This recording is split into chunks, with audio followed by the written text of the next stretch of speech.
দিনহাটায় এসে কিভাবে বাংলাদেশি মহিলা হয়ে গেলেন ভারতের নাগরিক। হাতে মিলছে ভোটার কার্ড, ড্রাইভিং লাইসেন্স সহ সরকারি কার্ড। এসআইয়ের আবহে কুচবিহারে দিনহাটা কাণ্ডে এবার শোরগোল। বছর দুয়েক আগে বাংলাদেশের সিলেটের বাসিন্দা নীলুফা ইয়াসমিনের বিয়ে হয়েছিল কুচবিহার জেলার দিনহাটার ভেটাগুড়ি সিঙ্গিজানি গ্রামের রোহন খন্দকারের সঙ্গে। কিন্তু বিয়ের মাত্র ২ বছরের মধ্যে নীলুফার হাতে চলে আসে ভোটার কার্ড, সঙ্গে আধার কার্ড, ড্রাইভিং লাইসেন্সও। এই সমস্ত কিছুর ওপর ভর করে ভারতের পাসপোর্টের জন্য আবেদনও করেছিল নীলুফা। কিন্তু তার হাতে যখন ভারতের সরকারি নথি, তখন আরেক হাতে বাংলাদেশের পাসপোর্টে ভারতের দেওয়া ভিসা, যা দেখিয়ে এখনো ভারত বাংলাদেশে এপার ওপার হন তিনি। যদিও প্রশাসনের পক্ষ থেকে কিছুদিন আগেই নীলুফার কাছে তথ্য জানতে চাওয়া হয়, তা দিতে না পারায় ভোটার কার্ড বাতিল হয়েছে। গত লোকসভা নির্বাচনেও তিনি ছিলেন বৈধ ভোটার। এই ঘটনা সামনে আসতেই তোলপাড় হয়ে গেছে কুচবিহার জেলা। তাহলে কি এরকম আরো নাম লুকিয়ে রয়েছে জেলা জুড়ে? এমনই অভিযোগ তুলছে বিরোধীরা। নীলুফার শ্বশুর লিয়াকত আলী জানান, বিয়ের পরপরই আবেদন করায় ছেলের বউয়ের ভোটারের কার্ড ছাড়াও আধার কার্ড, অন্যান্য কার্ড হয়ে যায়। কিছুদিন আগেই সেই ভোটার কার্ড আবার বাতিলও হয়েছে। সেই কাগজও রয়েছে তাদের কাছে। নীলুফার শ্বশুর বলেন, আমার বৌমা বাংলাদেশের সিলেটের বাসিন্দা।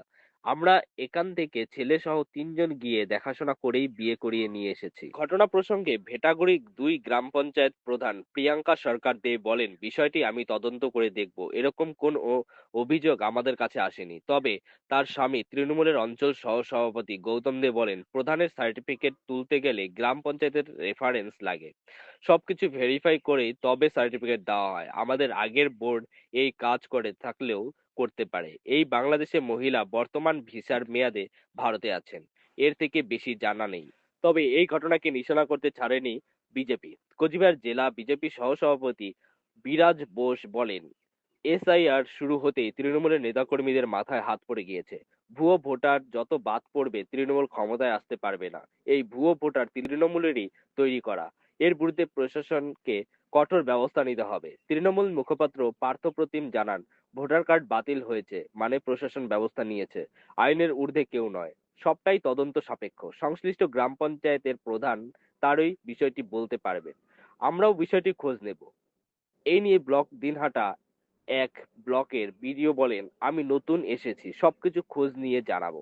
তবে প্রশ্ন একটাই, দানা বাঁধছে বাংলাদেশ থেকে ভারতে ভিসা নিয়ে এসে ওই মহিলা কিভাবে ভোটার কার্ড হাতে পেতে পারে, এমনকি ভারতের হয়ে ভিসার জন্য আবেদন জানাতে পারে, তা নিয়েই বিভিন্ন মহলে উঠছে প্রশ্ন। আপনারা দেখছেন গজলবা নিউজ 20.7। আমি সঞ্জয়ের সঙ্গে আকাশ। আপনাদের কাছে আমি প্রথম শুনলাম। আমাদের বোর্ডে হয়েছে কিনা বা আগের বোর্ডে হয়েছে কিনা এই বিষয়টা আমি তদন্ত করে দেখব। এটুকুই জেনে আমি আপনাদের জানাবো। এই বিষয়ে কোনো অভিযোগ পেয়েছিলেন? না না, এখনো অবধি কিছু পাইনি। আচ্ছা, কি নাম? জেনে আমরা জানাবো। আপনার কি নাম? প্রিয়াঙ্কা সরকার দে। আমাদের কাছে আচ্ছা, আমার তো সেরকমভাবে জানা নেই। ঠিক আছে, দেখছি, আমি ইনভেস্টিগেশন করছি, দেখি যদি কালকে অঞ্চলে গিয়ে দেখব। হ্যাঁ, আমার কাছে এর আগে ওই রিয়াপত আলী খন্দকার অঞ্চলে এসেছিল একটা কাগজের জন্য।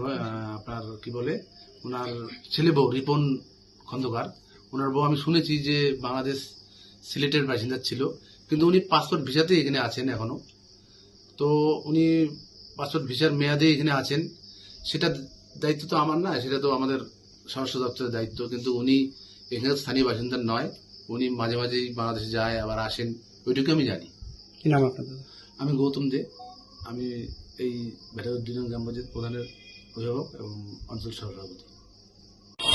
এই যে ভোটার কার্ডের একটা গন্ডগোল শোনা যাচ্ছে, তার আধার কার্ড তো হয়েছে, এই সমস্যাটা কেন, কি কেন বা কি কেমন করে হয়েছে সেটা তো বলতে পারি। তবে সুযোগ পেয়েছে, অ্যাপ্লাই করছে, ওরা হয়তো একটু অল্প না কোনো গোলযোগের জন্য হয়তো কার্ডটা সাবমিট করে দিই।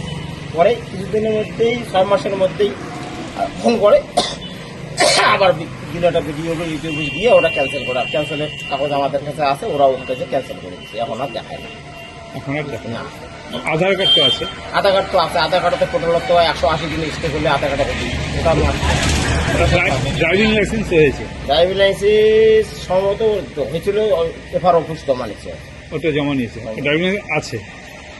হচ্ছে কি না লানানটা কি হয়েছে সেটা বলতে পারে, সঠিক হয় নাই সম্ভবত না কি হলো ওইটুকুই। ছেলের বৌমা যিনি বাংলাদেশ থেকে এসেছেন, আপনার ছেলে? নীলুফাই আসবেন, বুঝলেন তো।